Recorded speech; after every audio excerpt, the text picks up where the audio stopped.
Hey guys, good to see you guys again. You ever thought about how much God suffered? What do you mean God suffered? That's right. God suffered. God suffered when Christ was on the cross. Now you see, is when I was a child, let me back that up. Do it all over again. Hey guys, you ever thought about the fact that God suffered?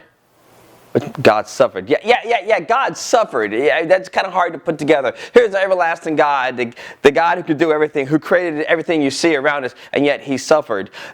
That's strange. But I want you to think about this. When my son was, infant and he was young, and we went and taken him to get a vaccination, and he got that stick by that needle.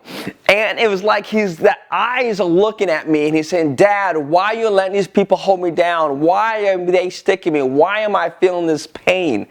And it's like, I knew for his best interest he needed to have the vaccinations. Okay, we can discuss that later on in another chapter. But for right now, go with the story. So the thing is, with that pain, he was suffering and I was suffering because I was watching my son go through pain. And there's nothing I was able to do. I can't help that needle not to hurt him. It was part of the course that had to happen in order for something good to happen, for his immune system to get stronger. Well, you think about when Christ was on the cross, he was suffering. God was suffering because his son was suffering. And yet his son was on the cross because he was following God's will.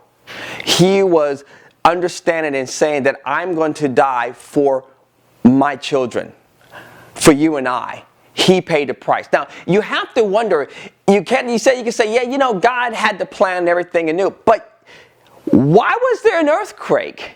Why was there a major storm at his death? I mean, that sounds like somebody wasn't happy. I mean, doesn't sound like he was jumping for joy. That's his son. He loves his son just as much as he loves us. So God suffers, even suffers when we suffer. Now that is a remarkable God who loves you. Our God suffers for you and me. He suffered on the cross for you and me. And his heavenly Father suffered because of you and me. We are worth it. It's time for us to invest in our relationship with him and build that foundation around who our heavenly Father is and change the way we see him. See him as the God who suffers. And he suffered for you and me.